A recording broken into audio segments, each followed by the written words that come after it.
Through the Mayhem, the Silently podcast series, bringing marketing industry leaders together to discuss the ever-shifting media landscape. Learn about the ins and outs of real-time marketing, influencers, data privacy, technology, and so much more. All from industry experts with real experience, giving you the real answers. Now, let's break through the mayhem. Welcome back to Breaking Through the Mayhem. Wow, we're moving along here live here at Ad Week. How are you? I am so great. How are you? Well, thank you for joining me today. Anytime. So who are you? Who am I? Melissa Berger, but everyone calls me Berger. A lot of Melissas out there in the world.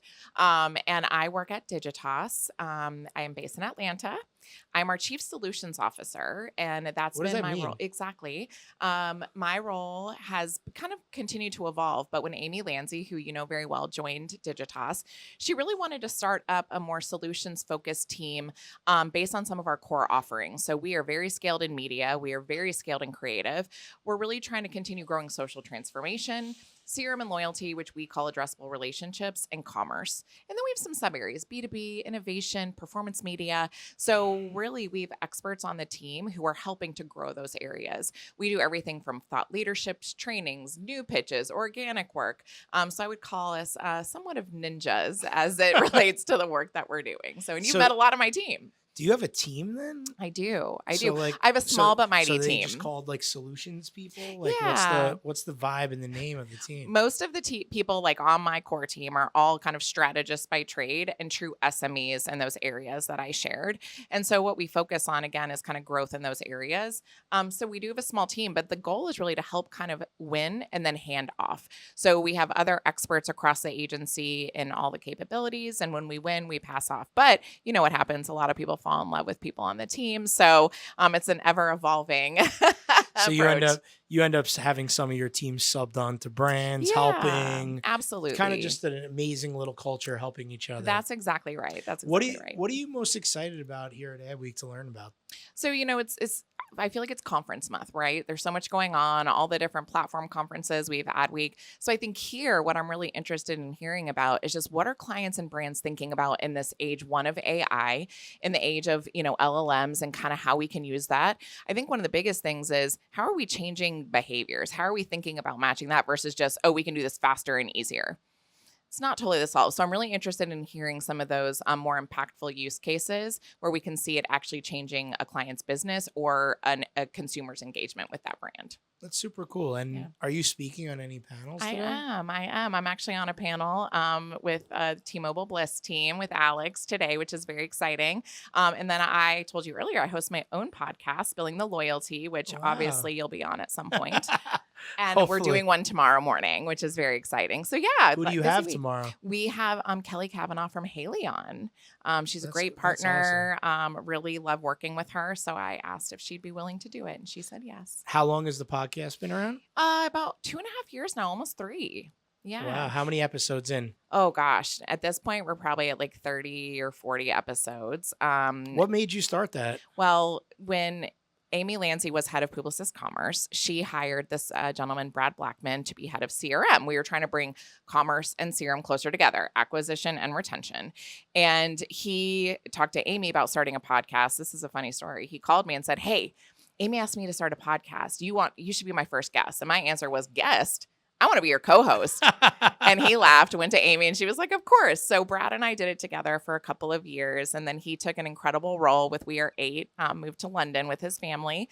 And so Amy is now my co-host, which is very exciting. So yeah, so Amy Lanzi and I co-host. It's been exciting evolution, but all about just loyalty, not programs, brand loyalty. We obviously do talk about how to think about loyalty programs, but so much of it is just how do you get someone to choose your brand, your product, your service over another? I love that. Yeah. I mean, listen, all these things we do obviously to help get our name out there, but also show love to the brands that we work with. Absolutely. What are the most exciting brands that you see out there today?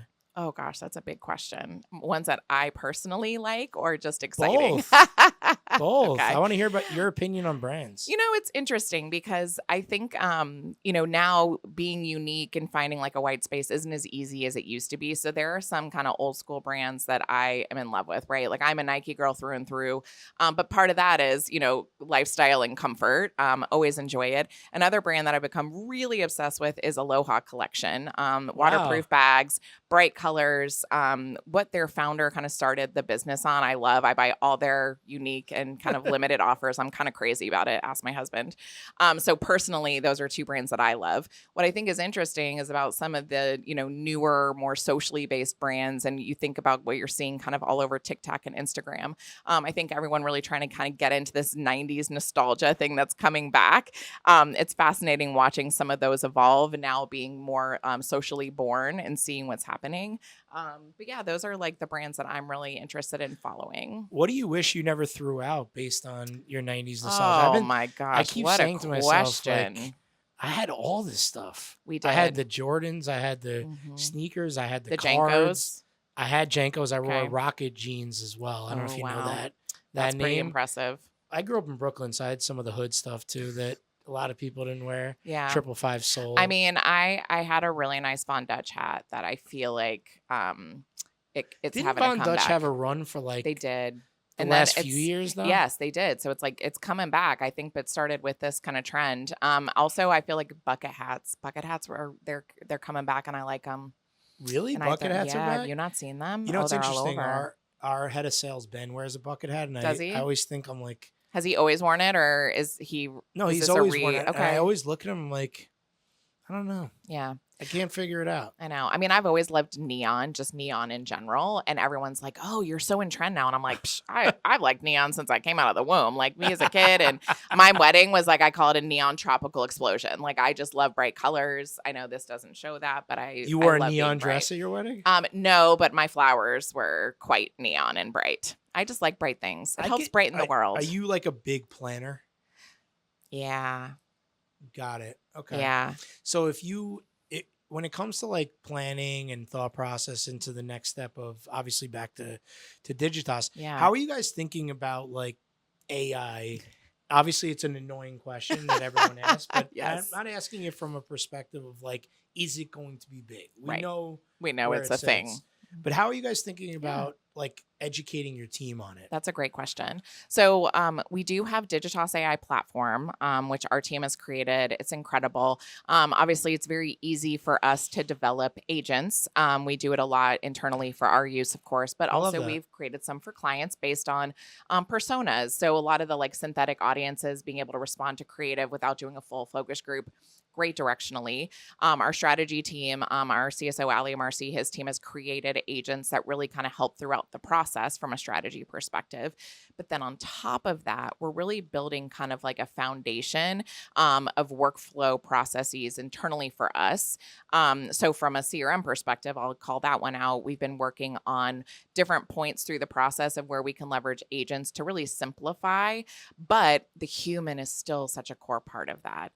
So for us, we don't want it to be the thing. It needs to be a part of the process. So that's been really exciting. So from an education perspective, our chief systems officer sends a Fry AI Yay email. I'm saying that right, hopefully. Yes, there's a lot. I don't know But what just every happened. Friday, he sends an email out that helps talk about what's in flight for us, how to prompt. So it's kind of education That's really wise. cool. And then we're doing a full kind of blackout day coming up where we're going to do AI work across the teams and really kind of finish building some of the components that we need. So I think Digitas is doing a lot in this space. I It's couldn't agree more. exciting. So yeah. You thanks. know I'm a big fan of Digitas. I think you guys are always a step ahead and thinking like Back a at small ya. company in a big company. Yes. And I think what's super cool about the agent conversation is that it feels like you guys are trying to apply it to actual application Yes. versus just thinking about putting it out there.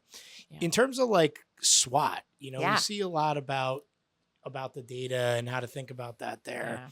How are you looking to weave SWAT into not only social, but commerce, loyalty, Yeah. other places, and the rest of the ecosystem of Digitas. Yeah, I love that you asked that. I think some of the stuff I know, some of the themes you've been talking about is kind of like speed to culture, right? And authenticity. So for us, SWAT is all born in speed to culture. So a lot of brands jump on bandwagons of trending things happening. We actually take a little bit of a closer eye, as you know, to make sure, is that actually applicable for the client? So Christina and I on the team, we've been talking a lot about how we can leverage a lot of that content through other channels. CRM for us and commerce for us is not just about, an email or a media channel or a platform. So we think about the full ecosystem of how people are shopping, how to build relationships. So a lot of SWAT content we leverage because we're engaging with a current customer that we want to buy more. So that's something we've been working around, is one, leveraging a lot of that data that you and I have talked a lot about, and those insights to make sure we're actually creating something interesting that customers care about. But yeah, really weaving that throughout, which has been exciting. Do you feel like there's never been more new business pitches than now? What a question. Yes, it is very wild right now. The volume is high. Everyone is very busy. I don't know anyone in the agency or partner network right now that has lulls anymore. It is always on. Why did that just come to my head out of nowhere? I don't know. Probably because you're thinking about a new opportunity that you might have on the I just feel like horizon. there's new business everywhere. And I think one of the cool things about our relationship is how quick we're open to helping there. And I think what I see from you guys is that you're still setting yourselves apart as an agency with the tech. Thank you. How do you think that that's going to evolve, right? Like Yeah. watching companies be product companies, but agencies, but services, but this, it's like You want to be everything, basically? I feel like I'm like confused at times. Like, how do you see that playing out over the next couple of years? Yeah, that's an interesting question. And part of the solutions team, we do develop kind of products and offerings for our client leads. And a lot of the role that we do is kind of socialization of new things that we can sell. Some of that is just easily packaging up a CRM playbook, right? You don't have to start over with a scope. We know exactly the input, super simple. But wherever we have data or technology as a part of an offering, that's when we call it a formal product. So SWAT is a product. And that's one because we have a lot of data and technology behind it. And as you've been chatting with the team, there's more that we want to do as it relates to the SWAT suite. So for us, we're not about more is more. It's really kind of focusing in on what we're hearing from clients, what we're hearing from our partners, and kind of just the industry as a whole, and saying, okay, based on what we have, the people we have, the technology we have, the data we have, what can we create that's interesting? So that's really where we try to stand out. This is where I have to shout out like Christina again. Yes. Thank you, Stephanie. Yes, Leanne, the team. The crew, right? Yes. The crew. You guys have like an extremely powerful leadership team, and it's extremely diverse, which I think is super cool. And you guys are very loyal and confident together. Yeah. How do you guys think about like strategic development as a group for people to learn from? Well, it's interesting. We meet as an executive leadership team, obviously frequently, and do some offsites. And a lot of that is like, how are we kind of growing towards the future? And, from a strategic perspective, obviously we have a great core strategy team, but I would argue everyone in the agency has to be strategic. So a lot of it is really thinking forward of like, what do we mean by networked experiences agency, right? So as we think about no dead ends, how are we making sure that we're kind of connecting with the consumer? So everything has to start from that. So our strategy team foundationally talk about kinetic ideas. And I like the word kinetic because it's movement, right? And so a lot of what we do is just really think about how are we going to make an impact? And we talk a lot about that from a leadership team. Outside of work, what are your favorite hobbies that people don't know about you? Well, what a great question. I used to be an avid runner until I had a young person's knee replacement. And so now I'm an avid walker, which is exciting. I do actually really enjoy kind of being active, moving. I like playing golf. Everybody knows that my husband is very good. I am only sort of good. What do you mean by good? He's a scratch player. He could be, yeah, Wow. yeah. He's not bad. I don't know his handicap That's if you amazing. ask, but That's amazing. he's pretty good. So I really enjoy golfing. And then I don't know if drinking champagne is a hobby, but I'm gonna list that as That's a hobby. We have a friend who owns a wine shop in Atlanta that we love, and it's become like a community place for us. We've made a lot of friends there, and so it's kind of a special place that we go, and so we spend a lot of time there. I travel so much that when I'm home, connecting with my friends and having some sparkling bubbles. Do you enjoy traveling any more than the amount you have? I do. It's a little more than I would like at the moment, especially still being a newlywed. But I'm trying to kind of manage over the holidays and everything. So it's a little much at the moment, but not too bad. I'll close with a question I like to ask a lot of people. Yeah. If you can go to dinner with one person that's not dead, but not your family, who would it be? Wow, that's a big question. Do I have to know them or it doesn't matter? No. No? Whoever you want. Wow. This is a really big question. I might say Ariana Huffington. Wow. Yeah.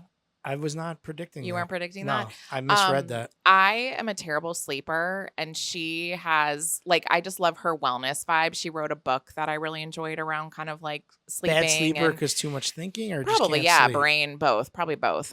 So I really like kind of, she had in her book, she talks about how she basically like put herself into a really bad health situation because of how much she was working. And I think that made her kind of take a step back and say, I need to balance my life better, which is where she then kind of started her wellness journey.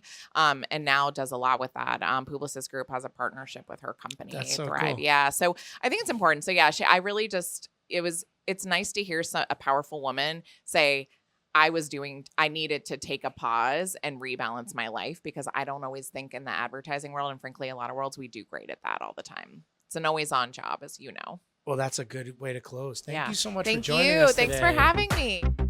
Hey, I'm Chris, one of the producers for Slightly's Breaking Through the Mayhem podcast. We want to thank you so much for subscribing to the show. If you'd like to learn more about the guests we had on today, we included additional information about them in the show notes. Finally, if you'd like to be on the podcast, or if you know someone who'd make a great fit, you can fill out the form at sightly.com/podcast. Catch you on the next episode.